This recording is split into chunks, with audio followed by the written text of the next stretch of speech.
Hello,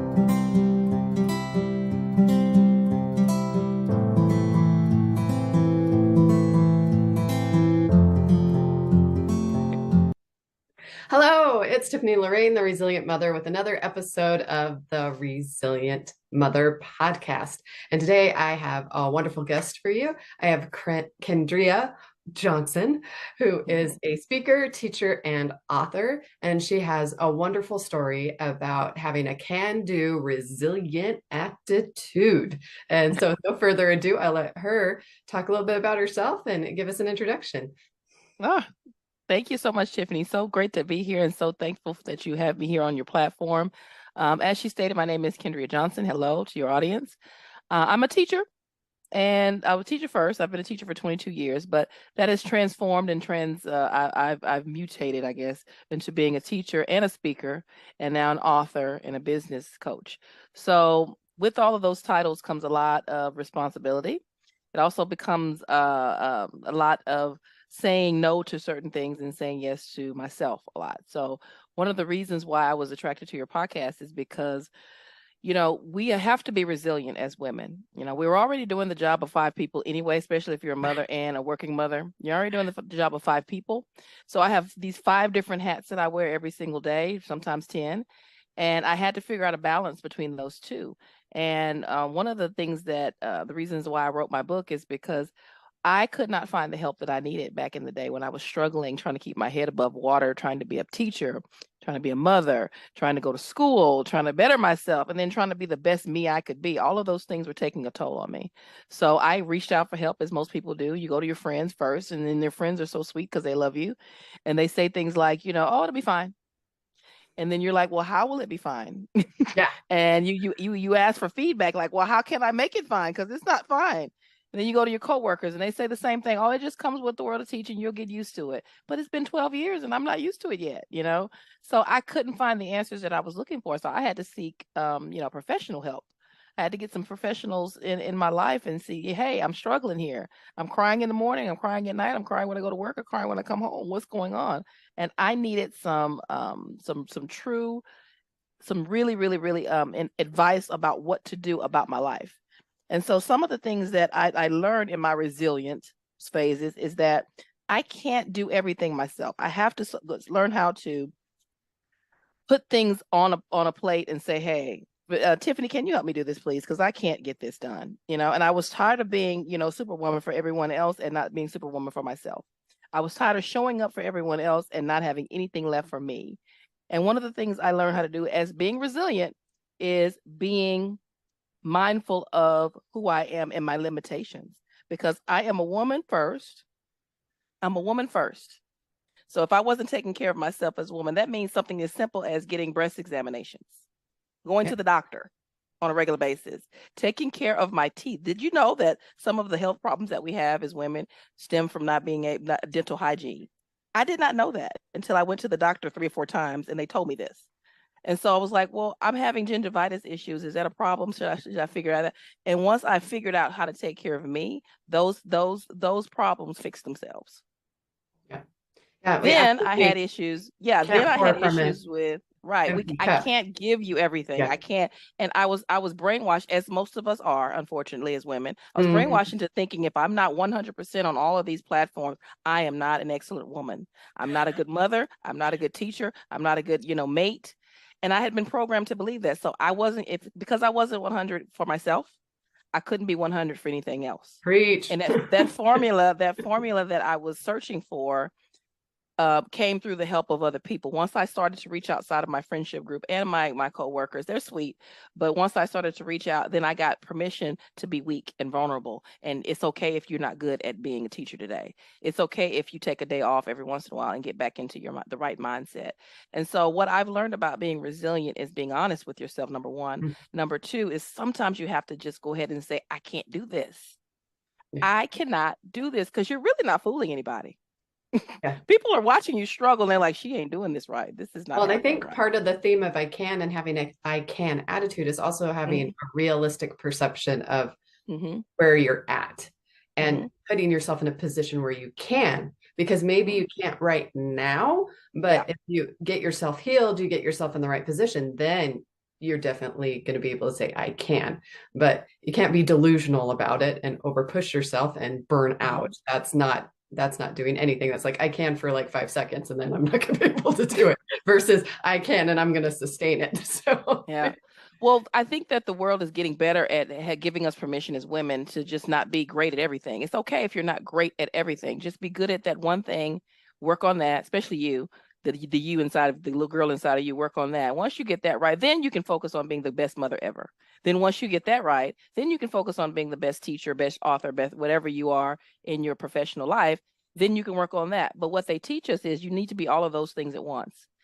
yeah, Wow, that wasn't working. no, Wasn't working. So my I can attitude is one of those where I've been told from a little girl that I can't do certain things. There's certain things I'm not supposed to do. As a woman, you're not supposed to, overspeak, over talk a man. As a woman, you're supposed to, be subservient to men especially if you're in love with them and they're in love with you. And if you're doing those things, I promise you he's gonna stay with you. Lies. But anyway, so those things that we've been taught, I was like, I don't want to do that. I remember being a little girl at 10 years old saying, I'm not doing that. My grandmother would teach me as a Southern Black woman in the South. You teach people, you teach the girls how to, to straighten their dress, straighten their hair, and always look good and smile, right? But if I don't want to smile, I don't want to. I just don't want to. And I was always very, very rebellious like that. Like, I don't do that. I don't think I want to fix my man's plate if he talks back to me. I don't think if he's disrespectful to me, I don't think he'll be eating anything that I cook and things like that. And so I remember being very rebellious at an early age and people telling me, you can't do that. You can't do that. You can't do that. Okay. like, watch me. Okay. Here I go. All right. All right. Yeah. Right. Yeah, all right. Okay. Okay. And so I did the thing I'm supposed to do, which I put my head down and I went to school and I took care of myself, took care of my child, took care of my mental health, took care of my education. I poured some knowledge in there. And the more I gained on my own, the more I did by myself, the less I was like, I'm not doing that. I refuse to do that. I'm smart enough to do something else. I do not want to do that. And so examples would be just simply having a man tell me, and we were in a relationship 2 or 3 years, and he said he wanted to marry me. All right, great. I'm gonna get married. Yay. But he told me that I had to give up school. He said, What? wait, if you're gonna be my wife, you can't go to school all the time and work. You got to give up one of those. Wow. Wow. Yeah, needless to say, he's no longer in my life, and that was 20 years ago. But it's things like that where I was like, please don't tell me what I can't do. Those things are just not, they don't run well in my spirit. And then people who are giving you those limitations, this is the key to all of your listeners who are listening. People who give you those limitations are basically saying that they can't. So because they can't, Mm-hmm. they don't want you to do it either. Yeah. So Yeah. they're only giving you their perspective based on their limitations. So when they say things like, you can't travel all over the world by yourself, why not? Yeah, you Why did. not? Yeah. You guys share a little bit of that with my audience about the amazing things you've done and you've overcome Yeah. because they're not understanding how much of this can-do attitude went. Like you've traveled the world, you've Yeah. the single mom thing. Like Hmm. share a little more about that so they can understand just how much you broke the boundaries of any limitations anyone put on you. Well, the first story I have to tell you is that I was a single mom and I was a single mom at 14 years old. So I made lots of the major mistakes really, really early in my life. And I don't recommend that to any of your listeners. However, at age 15, when I had my baby, I would look down at her and I was like, we got a whole lot of work to do. Because they're saying I can't graduate high school, check. I can't go to college, check. You won't be able to find a good man, check. You won't be able to, all the things that they were saying basically I'll be limited in my life by doing this, by having this child and doing these things. I won't be able to do that. Well, I haven't seen any limitations so far. The only limitations that I have in my life are the ones that I put on myself. But I remember them at my high school graduation. When they said that I wouldn't graduate high school, I did that check. I say, I think I want to go to college. College. Okay, you need to be worried about getting a job so you can take care of this child. I said, I'm going to do that. I'm going to go to college. I'm going to go take care of my child. And I'm going to get a job, but I'm also going to go to college. And they laughed at me. Number one, I was the only person. There's no one in my family up until me that had gone to college. Everyone went to high school and stopped. So they were like, not only or can't you go to college, but you're going to go to college with a baby? Really? That's going to happen? Yeah. And I literally would take her to my school with me. If there was no one to babysit her, I would take her with me. I There would you take go. her and it had with her backpack, a little backpack with, and she would do her homework, and I would be in the classes with her in the labs when the library or wherever that I could stick her, and that's like, okay, you stay here, and I'll be back in an hour to check on you. And I took her with me, and I graduated college. Then when I became a teacher, you're gonna be a teacher. You know you have to have patience. You don't have that. You don't have that. So I have patience somewhere, but check, check, check. And anytime people would tell me I couldn't do something, I knew it was probably something I was supposed to do. Yeah, Probably yeah. something I'm Usually adversity supposed to comes when do. you're on the right track. I Yeah. think that's very, very true. And the more Yes. right you're on So track, the more adversity you're going to get. But I also yeah. love how, like you're saying, keep people, get rid of the people that say I can't. Like, just don't Yeah. even listen to them. Don't Don't listen give to them them. your energy. Don't give them Mm-mm. your time. And keep the people who say I can. Yeah. Keep people that are like, yes, you can. Yes, you Yeah. can do that. I support you in that, because those are your cheerleaders, and those are the people who are also saying that to themselves. They're not Yeah. limiting themselves either. Yeah. And so And they get the human potential, and that anything mhm. is possible and under any circumstances. And that's what I think resilience really is no matter what happens to you, what circumstances thrown in front of you, you have the choice to bounce back and be stronger from it. You have the choice to say, I can anyway. Mhm. But you do have to set yourself up correctly. Like you were saying in the beginning, you can't pour Mhm. from an empty cup. You do have to be Yeah. strategic. You do have to have support. You do have to be Mhm. smart about it for sure. And that's what's in your book, I'm assuming. Do you want to tell us more about your book? Well, my first book is about my story as a teenage mother, going to college, and so on and so forth. But my second book is about being a teacher. So being a teacher was, basically therapy sometimes for me, because I'd have to push myself through whatever issues I was having to be there for my students. But again, that was a trap that I had to go ahead and reset on, do a reset and hit pause and then replay on that. But the reason I got here is someone told me I shouldn't be here. Yeah. Someone said to me, you don't know anything about those people. I've moved overseas. But halfway through my teaching career, I moved overseas to teach in the Middle East, and I'm still here 8 years later. But someone said to me, you don't have any business going over there because you don't know anything about those people. Like, well, I know enough about these people around here, and that they can't be that bad. If I've dealt with you, they can't be that bad overseas. So, so one of the reasons why I love this book is because it became the solution. I was speaking earlier about how I was suffering and drowning, and I couldn't go anywhere. I wrote down my solutions so someone else will have something to look at, or some kind of reference point to say, if she went through that and I'm going through that, how did she come out? Well, there's 6 steps in there that helped me get through that point, that really rough part of my career where I was struggling and drowning, trying to be the best teacher, and then woman, and then friend, and then partner, and then mother, and then all of these hats I was wearing. One of these things was suffering, and it was my job. It was my career. My career was suffering. I was in the tank because I didn't have anything left to give. My cup was completely empty, and I was running on fumes for years. And so I had to pull myself out of that. And then the ways that I did that are in the book. So there's 6 different ways. One of them is like setting boundaries for yourself. One of them is finding your values. Hmm. Finding your values. If you don't have values in place, this goes for anybody that's listening. Anybody, if you want to be resilient, anyone who's listening, if you don't have values in place for your life, you don't have priorities that you hold dear to your heart, someone will give you theirs, and Yes. then they will imprint everything that they want on you, and then you'll find yourself looking back like, I don't even like this, what I'm doing. I don't even like this just job that I have. Someone just told me that I should do that, and so I did it. So I have this set of values now that I hold very, very dear to me, and that I hold as sacred, that I they're non-negotiables. I put Yeah. them in the book. They're Yeah. non-negotiables for me. But I didn't get there overnight. I got there through a lot of pain, suffering, and a lot of no's, and a lot of people rejecting me. And now I'm the one in the position that I'm in now. I get to reject other people. If you want to come in this life with me, then these are the things that you have to do, and these are the ways you have to treat me. And this is respect is like the bare minimum. Then we get to the part where you have to support me. You spoke on that earlier. I have had friends, and had is past tense. I've had friends that thought they were being supportive by telling me what I couldn't do. You're going to start a business. Well, I mean, do you really have time for that? And you want to be a coach. Isn't everybody a coach these days?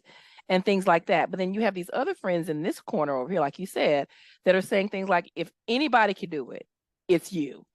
Yeah. If anybody can be a coach, it is you. Your energy, you're always positive. You tell people the truth and so on. So those friends I still have, but those other friends kind of like, flew away Yes. with And I life. love how you fit this month. We're doing I can and the Mhm. attitude because it's got to start there. And like you said, I have to have the foundation and the values. And in Yeah. 2 months, we'll be doing I am, which is resilient identity. Yeah. So that's just going to build into what we're building into this year because Mhm. once you're firm in your resilient attitude and you set up those boundaries and you start defining who you are, then it's stepping Mhm. into that identity. And then it's like, no, this is who I am. This is what aligns with me. That Mhm. doesn't align with me. And it doesn't, I think it's really important not to take it personally. I think that's where people Yeah. get hung up is just Yeah. like, the people that are meant to be in your life will be in your life, and the ones that Exactly. aren't will fall away. And it's Mhm. okay. There's tons of people in the world. You don't have to Mhm. please everyone, and it's impossible to. So don't put that on yourself. So, Right. Right. Right. And then it's okay to say, you were the good friend I needed at that time. Because she was. She was a good friend that I needed at that time. But now I'm going to a different level and you can't go with me. There's a chapter in my first book that's called Everybody That Come With You Can't Go With You. So just because you kind of outgrow your friends sometimes, you just growing in a different direction. Like you said, I used to take it personally, but now I do not. I used to take it like it would hurt me. Losing a friend is like losing a lover, losing a relationship with the opposite sex or whatever sex you choose to be with. But I was like taking it like it's just what is wrong with me? There's nothing wrong with me. There's nothing actually wrong with them. We're just not compatible as friends anymore. We don't want the same things. I'm too old to go to the club. yeah. I'm too old. That's just not something I need to do. So if you want to meet with me, we need to go for coffee. We need to go to the museum maybe, but we don't. I'm too old to just hang out at the club and try to meet men. I'm too old for that. So Yeah. if you've noticed your friends are changing, it's that probably you that's changing. Your friends are not. I just told it to a client the other day. I said if your friends are changing or you feel like a disconnect with your friends, you are the one that's changing, not them. That's a good sign. I think that's what, Hmm. for me, as I started doing some changes in my life, it was surprising how Hmm. fast some people fell away. And I'm like, whoa, okay, we're Yeah. doing a major reset here, but that's Yeah. okay. This is Yep. progress. This change, that this is actually the right direction. Because sometimes it doesn't feel that way. It can be a little jarring sometimes, but Be no, very alone. yeah, but you gotta You be feel okay alone. alone. Yeah. You gotta be okay alone because that's the Yeah. only way you really know yourself and can present yourself Yeah. to others. And so you gotta love yourself first, as they say. And so Yeah. you definitely knew how to do that, and now you give that gift to other people. Tell me a Yeah. little bit more about your coaching and what you're doing with that. I first the book like lends to the workshop. So usually they read the book first and then they want to come to a workshop. The workshops are basically, let's get our life together. Okay. It's a big parade, right? But then the work starts because anybody who goes to my workshop automatically has paid for some sessions. And if they want to work with me longer, then they can. But they've already paid for sessions with me. So then it's one to one because the workshop is group. Once you get to with me one to one, we start by give me a list of the things that you're doing in your everyday life, and then they tell me what the problem is. And I said you got 6 or 7 minutes. I'll listen, and I'm going to write down some of your issues. 99% of my clients come to me saying that it's everybody else. And so Uh-huh. when they come through my program, when we once we work together and I show them that it's not necessarily how everybody is treating you, it's how you are allowing the world to receive you. You're showing up in a Mhm. way that makes people disrespect you. You're showing up in a way where you're not giving people, you're not showing people what you want or telling people what you want, so they do what they want to do with you. And so Mhm. once they leave my program, they immediately see a mindset shift. So I've been called a mindset coach. Fine. Call me what you want, just as long as it's positive. But I've noticed that most of my clients that come to me in a state of burnout, where I'm just sick of it. I don't know if I can do this anymore. I need a new job, so on and so forth. That's great. I'm going to help you get a new job, but make sure that your mind is correct. Your mind is in the right place, because all you're going to do is trade one job for another, and the problem is still going to be there because the problem is coming from you. Yep, It's grass coming isn't from greener somewhere else. somewhere else. You still going there. They So, don't see it that way until they've explained it to me. Like, oh, I've been through 7 different schools in 10 years. Well, it's not the schools. It's just not. And then you're not paying me to tell you what you want to hear. It's not the schools. I promise you, it's something going on in your mind and your psyche where you're attracting the wrong kinds of attention. You're not getting the respect you deserve, or you're not telling people what you want, or you're not clear about your vision. If you don't have a vision of who you are, what you want, what you do, then how can you tell someone else that they're not making you happy or they're not doing what they're supposed to do? I've never been married, but if in marriages I hear that your spouse is not a mind reader. That's what I've heard. Right, I right. am not a mind reader. So I've heard that if you can't articulate to your person, their partner, what you want, then how are they supposed to know what to give you and how to love you? So in business, it's a little different because we're not seeking love. We're seeking respect. We're seeking, position. We're seeking, I don't know, power in some way, shape, or form. But you don't get there overnight, and you can't get there being mean to people. You can't get there being ugly, and you can't get there being mean, disrespecting yourself and being silent. Yeah. I have the You have to exact job I want. yeah, I exactly. have the exact job I want. I have the hours I want. I do exactly what I'm supposed to do because it's intentional for me. I will go to the principal and say, I will do this, this, this, and this is what I want to do in a year. This is where I want to be in a year. Can you help me get there? And even if they just they blow me off, it implants them. It implants in their. She knows exactly what she wants. That teacher knows exactly what she wants to do and where she wants to be in a year. Whereas the rest of them are quiet and they just wait until someone recognizes them and they get the promotion. Let me know if that works for you. Let me know. Yeah. Well, and it all comes down to communication, is what you're saying, Yeah. but you have to know what to communicate. And I keep hearing you going back to what I want, and being able to communicate what you want so that others don't decide what is for you. Because that was the people that were limiting you. They had decided what was for you and what was not for you. And that wasn't their decision to make. That's your own individual decision to make. So if you don't take responsibility for what you're creating in your life, and you're creating these relationships, you're creating these opportunities, whether they're working out or not. If you don't take reins on that, life is going to be what others, not that you can blame them, but you got to realize you're allowing things to happen. You're allowing the problems to continue. You're not breaking the pattern. And so I think that is very key, to be like, you are creating this. You create your attitude, your identity, your opportunities, and your relationships. You got to take the reins back. So I love that, because that's what gets results, and that's what gets changed, is stepping into that power. So that's definitely the I can attitude. So well, yeah, part of that is giving people permission. Giving people permission. Most of my clients are women, but not all. Most of the clients that I see are women, and women sometimes they have the fire, they have the voice, they have the passion. They just don't have the voice. They just don't want to use their voice. They don't want to use the choices that they've been given. So I give them permission. I'm like, go in there tomorrow and do this. Just go in there and just know that whatever your goal is, to just get that statement out, and then just do it. And then it goes from there. And then even if they don't get what they want, they feel more empowered. They feel more like, oh I can do that. I can go in there and just say, yeah, you have every right to go into your boss's office and say, I need more money. You have every right to do that. You have every right. You can do it. Now, what the results are, it really sometimes is inconsequential. It's the empowerment. It's the mindset shift. It is okay, all right, okay. The confidence that they get from being in my program. So if you wanted to know, how people, the way it started, Tiffany, was, I can't be like you, Miss Kendria. I can't be like you. You're so bold. You're so confident. I'm like, honey, sit down, get a pen, get a pen. Get something to write with, and I'm gonna tell you how you can be just like me, because I was not always this person, right? It didn't start like this for me. I just been run over enough, lied to enough, lied about enough. I have been rolled over. I've been a doormat before. I've been disrespected. And once you have had enough of that, it's like, okay, now this part of my life is mine. And that started when I moved here. Yeah. And remind our audience where you are. Abu Dhabi.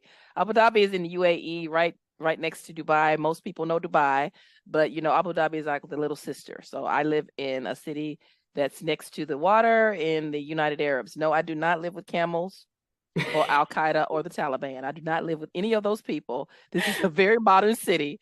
Come visit if you like. Come and visit if you like, and look me up, and then I'll show you around. But yes, How many countries have you visited worldwide, and is this your favorite spot? I don't want to be braggadocious, but I actually have lost count, but it's at least 35. Wow. It's at least 35. I know I have 35 stamps in my passport, but some of those stamps I've done 2 or 3 times. I've been to Thailand 3 times. I've been to India 3 times, things like that. Been to Mexico 6 times. Yeah, so some countries I've been to multiple times, but over 35, I know for sure that I've written down, and some of them I forget. I have literally forgotten until I have conversations with, oh, we were in Sri Lanka. I said, you know what? I've been to Sri Lanka. I did go to Sri Lanka for a day. Yeah. I just want people to hear that because it's like, look what's Yeah. possible. Look so Yeah. possible. Look what's possible when you step into that I can attitude. Really, Hmm. you can do anything. And it's just having Yes. that confidence in yourself that you can do it. And you get people there. That's what I love about this Yeah. and coaching in general is most people are taking Hmm. their struggles, they're stuck, and then they're helping other people with the solutions that they found get there faster, get there sooner, and not have the long years of struggle figuring it I out. agree. And so you get to make your message, you get to empower Hmm. people, and Hmm. you get to do that as your job, and you get to live where you want. Hello. Yeah. So it's Yeah. amazing. It So is. I'm so blessed every day. But again, every time I say, "Oh, I'm so blessed," look at where I live. If you can't see my view back here, but there's water outside, and there's the water and a skyline of the city back here, and I live on the 21st floor. I'm like, I would have never been able to do that in Dallas, Texas. But every time I think about how blessed I am, I also think about how intentional I was. I wrote all this down in my journal 7 years ago. I made plans about what I wanted. I made a list of places that I wanted to go. I talked to certain people who were doing the thing I wanted to do and said, how did you transition and how do you do both and so on and so forth. So it's all been intentional. It's not by accident. So if I can teach anybody anything, that your life is, you are the author. You have the pen. It's in charge. mm, You are in charge of it. It yeah. might not happen overnight, but still make an intention to do it. Make an intention, make an effort to do it. And don't let anybody tell you that you cannot. Yes. You can. And if you get anything today out of this, please hear Hmm. that. Please hear that. Now, do you have anything special going on that you'd like to share our audience? Where can they find you? Um, I just got a royalty check from this book from last 3 months, Tiffany, and I'm so pleased about the sales, but I like more. Because if you buy this book now, if you go online on Amazon, it's on Amazon. I'll get this one. If you got this book on Amazon, people are really responding to it very, very well. And I get a lot of emails every day about, I cannot believe you wrote that down. I did. I wrote that down. I did. I wrote it down. Yeah, your boss, it doesn't matter if your boss sucks. Doesn't matter. You're not here to please everybody. You're just here to do the best job you can. So they can't believe that I wrote some things down. But I would love for people to go to Amazon and get a copy of my book and shoot me an email. Anybody who sends me an email, I send them the audio because it's Ooh. illegal to read and drive. Can't Yeah, read and yeah. drive. So you Let's can't read my audio. book and drive. So yeah, anybody who sends me an out, anyone who sends me an email, they get the book and then my email address is in it, and they've read the book. Then I send them the audio version of the book so they can read it in while get the nuggets inside of their ear because that's what I do. There you go. I listen to books on tape every single day. So if I like it, then I know someone else probably could use that part of it too. And I have both. I have the copies and I have my audio. So if Perfect. anyone wants to get the book, I will most definitely give you a copy of the link. It is on Amazon. It's doing very, very well. It's not number one yet, but we're working on it. Let's get there. Let's get her there. Let's get her there. Yeah, let's get You're there. a Yes. powerhouse and an inspiration. And it's been an Yes. absolute pleasure to get to know you and to have you on the podcast. So thank you so much for being here. Thank you, Miss Tiffany. I enjoy speaking to anybody about my passion. And you remember, I can, so you can. Yes.